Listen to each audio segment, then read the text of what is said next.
Así entramos entonces al ciclo sobre los desafíos de la vida. Y para ubicarnos, y sobre todo los oyentes que son relativamente nuevos, estamos trabajando en medio de los desafíos frente a la fe que vamos intentando madurar. ¿Cuáles son los momentos culminantes? O sea, los que van marcando el camino de conversión. Traté y tratamos el encuentro divino-humano, la experiencia mística, la lucha conflictiva que se da en el camino de la fe, y empezamos a abrir las puertas el domingo pasado al último ítem, que es la maduración. Y les decía, vamos nuevamente a tener en cuenta que la maduración es un proceso. Y yo les dije, tengan en cuenta para que cuando escuchen el programa, muchos de ustedes, como lo hacen en el canal de YouTube, donde se sube todos los lunes después del mediodía, se sube mi programa, y traten de pensar, y los que no tienen acceso a un celular, bueno, dije, traten de pensar para empezar hoy a profundizar más esto, que es la definición de la maduración, al decir que es un proceso a través del cual, les dije el domingo, se aprende a conocer, a nombrar, a reconocer y ordenar los afectos sin temerles.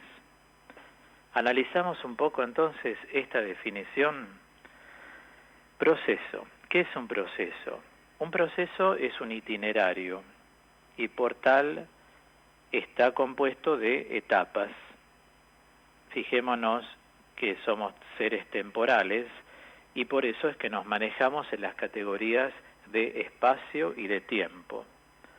Lo hemos dicho a lo largo de todo este año que para las cosas hay un espacio y un tiempo, justamente porque nosotros entramos en esta categoría ética y también es una categoría metafísica que se llama temporalidad.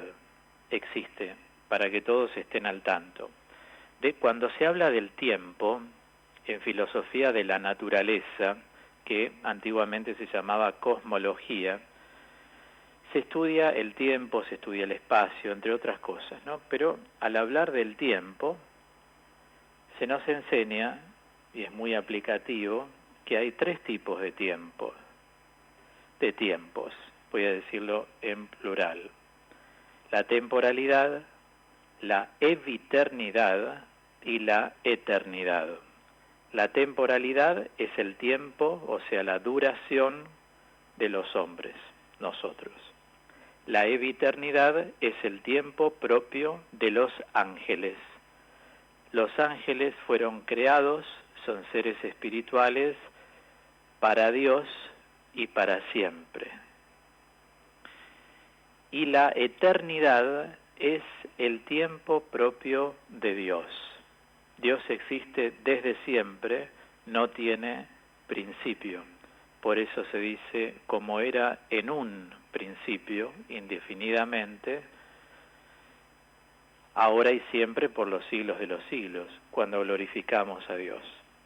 Entonces, nosotros hoy decimos, dentro de la temporalidad, manejamos estas dos categorías, que es espacio y tiempo. En un proceso siempre hay un espacio y hay un tiempo. Por ejemplo, el proceso de asimilación de un idioma. Ahí lo vemos. Aunque uno quiera saber mucho, se necesita tiempo y se necesita espacio. Es cierto que lo que uno pone tiene mucho que ver. El docente no hace a un alumno. El alumno pone mucho de sí. Si el docente es muy bueno, por supuesto, le facilita al alumno, en el caso del estudio de un idioma, avanzar mejor, con mayor claridad conceptual, gramatical, fonológica. En un proceso en el campo afectivo, enamoramiento, también hay un proceso. Las personas van pasando por etapas. En un proceso de una amistad espiritual, como muchos de nosotros, gracias a Dios, la venimos construyendo en el tiempo, también hay varias etapas. Así como varios oyentes en los últimos programas graban y entre las cosas que dijeron dicen, yo antes te escuchaba un poco, pero no tan como finamente, ¿no? O sea, escuchaban así como de fondo un mensaje, se quedaban con alguna cosa. Otros dijeron, yo te escuchaba de vez en cuando, pero en este año, tanto hombres como mujeres que han revelado que ya el programa lo han incorporado a su vida. O sea, la noche del domingo, desde las 21 a las 0 horas, es sí o sí acompañándote en Radio Amplitud. ¿Eso qué quiere decir? Que hay un proceso de maduración también, de cómo me gusta el programa.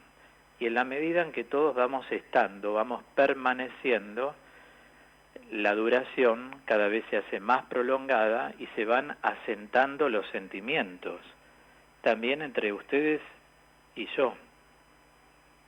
Por eso a muchos oyentes los voy conociendo a través de lo que graban, a través de lo que dicen, no porque nos hayamos visto, o con algunos nos hemos visto una vez y sin embargo sigue una como confianza que se va desarrollando. Voy mostrando con distintos ejemplos lo que es un proceso. Es un orden periódico, es un orden de etapas que se van desarrollando. Y vaya cada uno a sus amigos para decir que tal persona es amiga o amigo, es porque van pasando por etapas de confianza, de escucha, de credibilidad y sobre todo de lealtad. Al decir que la maduración es un proceso a través del cual se aprende a conocer, nombrar, reconocer y ordenar los afectos sin temerles, comencemos por analizar un poquito el verbo conocer. La persona madura, cuando conoce, acepta y no rechaza ni sus errores o límites o dificultades, sino que en cuanto al conocimiento de uno mismo, evalúa y elige con libertad lo que hace, lo que siente, lo que piensa. Y en cuanto a los otros, los va conociendo uniéndose con las cualidades que una persona puede tener. Como dijimos en los programas anteriores, cuando uno se va uniendo, va descubriendo a personas, es importante siempre mirar las cualidades, porque los defectos siempre están en nosotros, en todos sin excepción. Sin embargo, no siempre se miran las cualidades.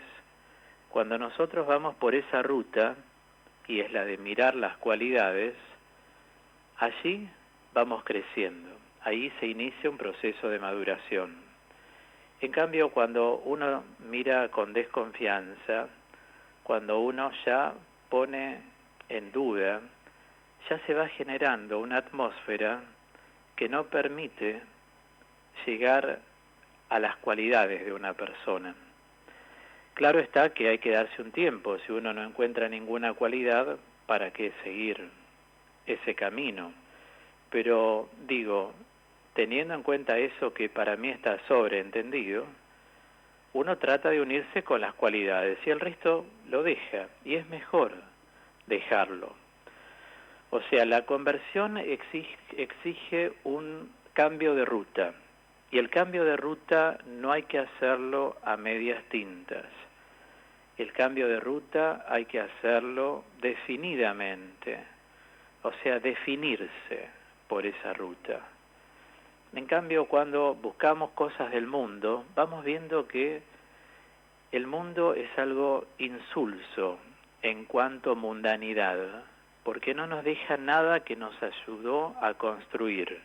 Repito, no el mundo como lugar de realización personal y comunitaria, el mundo en cuanto mundanidad.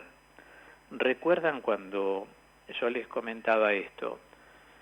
Cuando la gente se mueve en la vida, solamente por gustos, es mi amiga, es mi amigo porque nos gustan esto, lo otro. Una vez que se acabaron los gustos, porque todo eso conoce el carácter conclusivo, es decir, las personas cuando les gustó algo, bueno, les gustó y todo tiene una terminación. Es como cuando uno come una rica comida. Antes de empezar todo el mundo, qué rico, qué linda está la mesa. Una vez que comieron, cada uno ya empieza a sentirse con sueño, porque comienza la digestión, algunos se aburren, otros tienen calor, otros quieren irse, porque ya se digirió. Paradojalmente, podemos aplicar lo mismo en cualquier vínculo. Se cansan las personas de hablar de una misma temática. Por eso conviene no ser monotemático. En los vínculos hay que tener un poco de fluctuación en el sentido de ir variando. No siempre hablar de uno, sino hablar de la otra persona, escuchar y ser escuchado. O sea, esa reciprocidad mutua siempre va a favorecer el crecimiento de un vínculo. Nosotros podemos decir, claro, que si se acaban los gustos, se acaban las mismas miradas respecto de las cosas y no se ocupó el vínculo de insertar valores, el vínculo no sigue. Se desmorona todo. Los valores sostienen el vínculo, como dije el domingo pasado. O sea, los valores son rieles, figurativamente, rieles sobre los cuales se desliza el proceso de maduración de lo que hagamos. Si uno a la profesión le inserta valores, esa profesión brilla. Si uno a la ocupación, sea cual fuere, le inserta valores, la ocupación va a brillar. En los vínculos pasa lo mismo. Y además tenemos que ser conscientes que estamos de paso y que no podemos perder tiempo, porque en el día, entre el tiempo que tenemos que trabajar, hacer nuestras cosas, atendernos a nosotros mismos, atender a otros con lo que sea, con una palabra de aliento, con un estímulo, con la escucha, con una sonrisa, etcétera, se nos va el día rapidísimo. A ustedes les debe pasar, ¿no? Como a mí. Cada día vuela. Entonces, ¿para qué detenernos en los defectos? ¿Para qué detenernos en las dudas? Trata de unirte por el lado de las cualidades y el resto déjalo de lado. Esto lo he aplicado mucho en parejas que he atendido cuando entraban en crisis. Después respetar los espacios propios de cada uno, eso ayuda mucho y por eso es fundamental tener espacios propios. Solteros, casados, separados, viudos. Cada uno tiene que tener espacios propios, porque estos son los que dan vida a la persona. Uno se soslaya en los espacios propios. Esto es el verbo conocer. Decimos un proceso a través del cual, siguiendo el hilo conductivo, se aprende a conocer, pero también se aprende a nombrar. Es decir, nombrar no significa sino vislumbrar o bien discernir. Un ejemplo claro es, bueno, esta señora, este señor, este muchacho, esta chica, ¿qué son para mí? Uno no puede llamar a todos amigos. Espirituales, sí, con los que estamos unidos en el espíritu, verdaderamente vivimos esa comunión, es un regalo de Dios, la amistad espiritual, que es a través de Cristo. El Señor es el nexo, nos une a ustedes y a mí.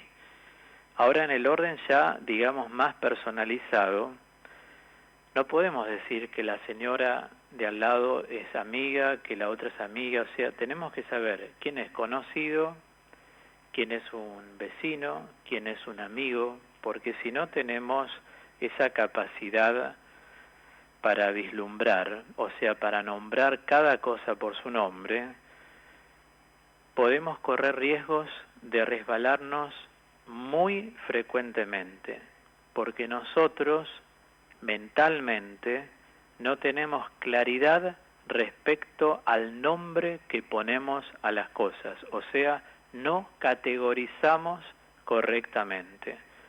Alguna vez expliqué que categorizar significa evaluar éticamente.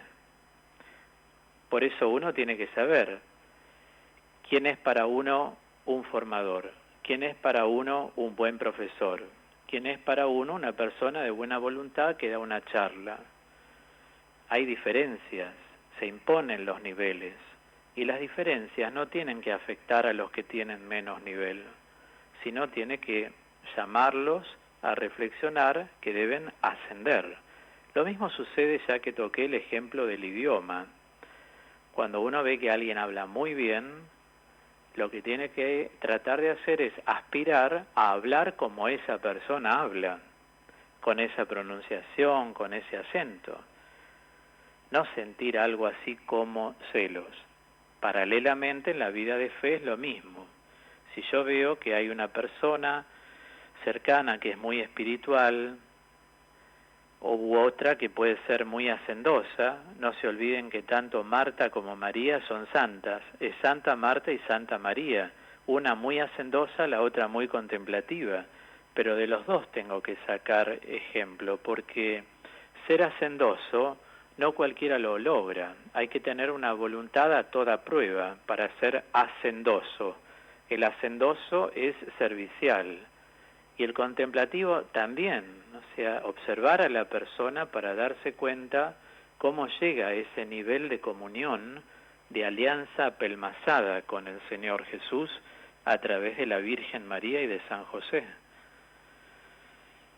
Quiero decir, nombrar, es muy importante nombrar. Uno, si madura, nombra, sabe quién es quién. Cuando uno no tiene esa capacidad de identificar las cosas y llamarlas por su nombre, quiere decir que todavía no ha madurado.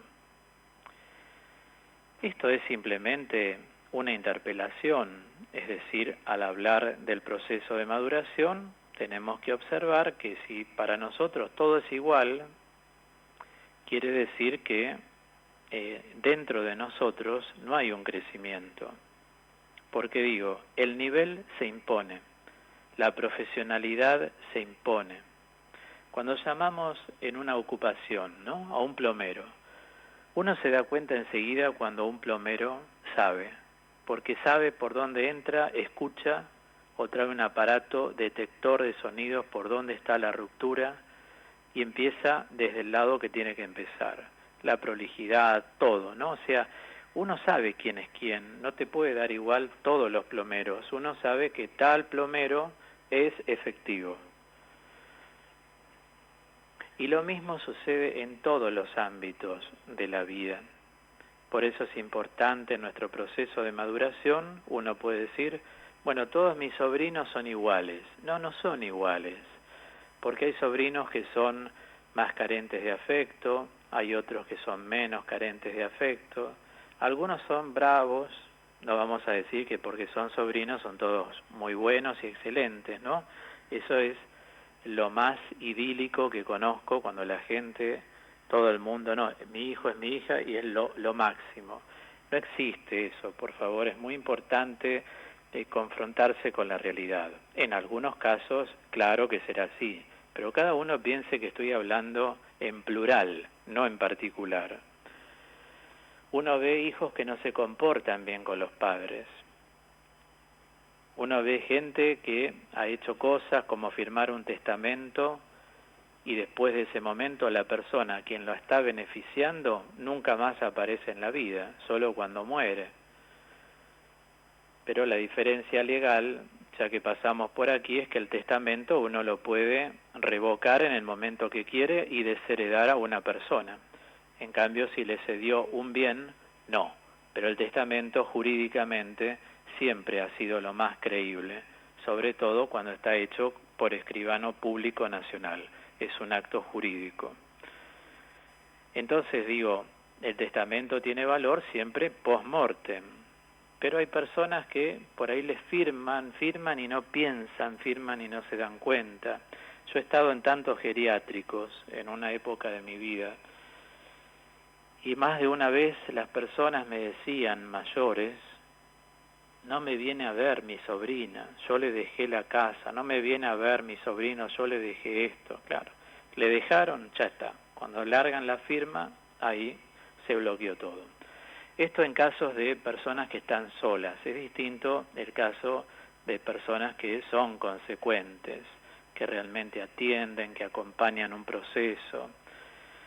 Y muchas hermanas religiosas que tienen geriátricos, cuando he ido por una cosa o por otra, me han dicho, varios hijos mandan el cheque para pagar el geriátrico, pero no aparecen. ¿Por qué? Porque la mamá tiene demencia senil, entonces es como que no pueden entrar en coherencia en un diálogo. Pero hace falta entrar en coherencia, o es una excusa, ¿no? En cambio, ver a la madre, tomarle la mano, traerle heladitos, si le gusta, ahora que hace calor, le gusta el helado de limón, llevárselo, están muy solos. Y una vez que firmaron.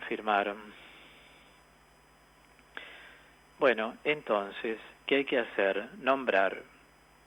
Hay que llamar a cada uno con su nombre, no de un momento para otro, pero sí tener esa capacidad de identificación y pedirle a Dios que siempre nos dé interiormente su luz celestial para que nosotros, a través de su Espíritu Santo Paráclito, abogado, defensor, intercesor, podamos llamar las cosas por su nombre. No nos puede dar todo igual. No podés querer a todo el mundo igual. Podés tener un sentimiento, sí, de respeto. Eso es un sentimiento noble. Estás en el amor, si es un sentimiento noble. No es falso. Pero uno se da cuenta cuando alguien es más cariñoso, cuando los padres ya a los chicos le dicen llama a tu padrino, llama a tu madrina, hablale, anda a visitarlo, hice el cumpleaños, o sea, los van instruyendo. O somos padrinos para regalar la cadenita de oro como se hacía antes, o los aritos. Es una reflexión. Ustedes saben que el modo que tengo de llegar, de dar la enseñanza es planteando cosas, para que cada uno desde este amplio planteo universalmente pueda ir a recoger lo particular. Desde la formación, que es muy objetiva, se pueda bajar a la vida cotidiana. Seguimos este camino diciendo que hay que conocer, nombrar, ahora viene el reconocer. ¿Reconocer qué cosa? Bueno, en cuanto a uno mismo, reconocer las luces y las sombras de la vida. Y en cuanto a los demás, lo mismo, pero quedarse con lo luminoso de la persona. Y si no hay nada luminoso, y bueno, yo te preguntaría, ¿qué haces cerca de esa persona? Esa es la respuesta, ¿no? O sea, estar al lado de alguien que no es luminoso no condice. Dice, enseña, mejor dicho, San Alfonso María de Ligorio: si una persona perturba la paz de tu alma, apártate de ella. Apartarse de una persona, muchos me han dicho ante esta frase, repito, de San Alfonso María de Ligorio, ¿cómo me aparto? Por ejemplo, no digo ahora en tiempos de pandemia, salvo algunos casos, pero en las oficinas, comúnmente, si tengo que verla todos los días, tengo que verlo todos los días. Mi jefa abusa del poder, otros son acosados, hay hombres que son acosados, no solo las mujeres son acosadas. Hay mujeres que tienen poder y acosan a los hombres porque saben que no van a renunciar, porque tienen que mantener una familia. Entonces hacen abuso, uso y abuso de las personas. Y la persona que está tantos años en una oficina no puede renunciar, tiene que tolerar eso. Claro, si es espiritual lo va a ir trabajando. Sin embargo, hay una herramienta fundamental que se llama distancia psicológica. En teoterapia, en los grupos que dirijo desde hace 15 años, de teoterapia, son 2 grupos por semana, no en este tiempo de pandemia, claro, pero siempre tengo en cuenta, como lo he tenido más de 14 años, de dar esta herramienta. Hablamos en teoterapia del verbo establecer. Uno establece una distancia psicológica. La distancia psicológica es una distancia que se traza dentro del cerebro de uno. Voy a dar un ejemplo que tiene un sentido, si se quiere, un poco humorístico.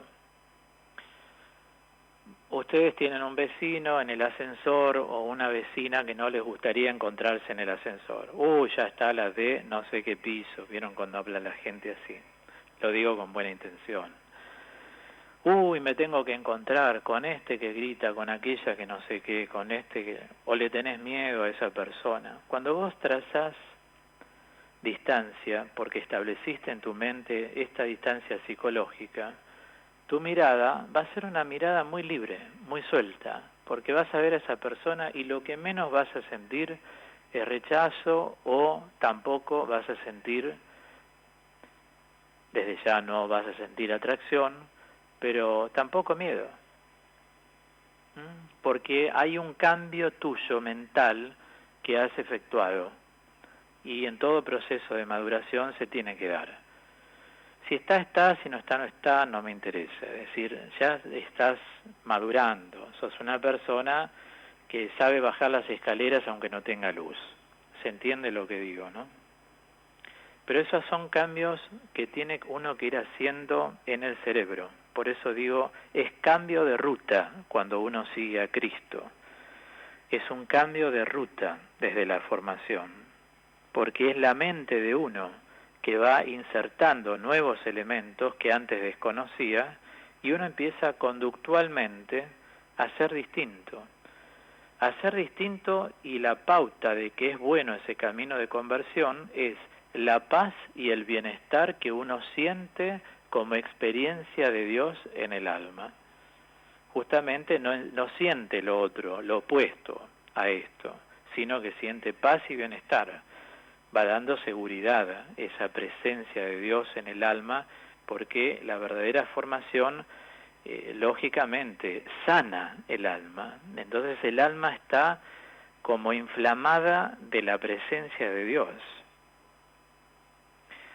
Y ordenar los afectos sin temerles. El ordenar los afectos tiene que ver con justamente algo que ya adelanté. Poner a cada cosa su nombre. Fulano es mi amigo, es como un hermano.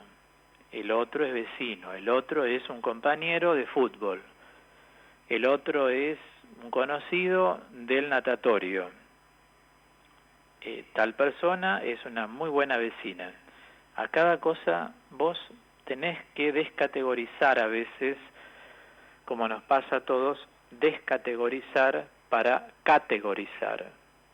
Descategorizar significa que le sacás la categoría que le estabas dando. Vos decías a todos mis amigos, mis amigas, y te das cuenta que no son todos amigos y amigas, porque en momentos importantes de tu vida se ausentan. Entonces de ahora en más los llamás conocidos, los respetás y les deseas todo bien. Pero qué bueno es que vos tengas esa claridad categorial. Repito, claridad categorial. Siempre evaluando, por supuesto, no como una reacción de repente, ¿no? Pero a veces cuando uno descategoriza y vuelve a categorizar, el psiquismo de uno está mejor.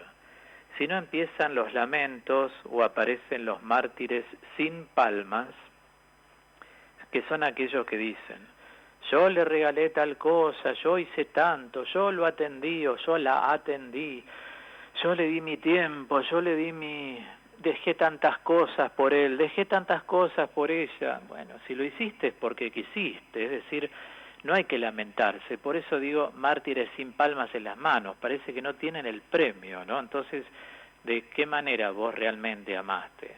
Eso solo se puede admitir en una reacción, digamos, de tristeza o de angustia, que la persona puede llegar a tener. Se llaman accesos de angustia, ¿no?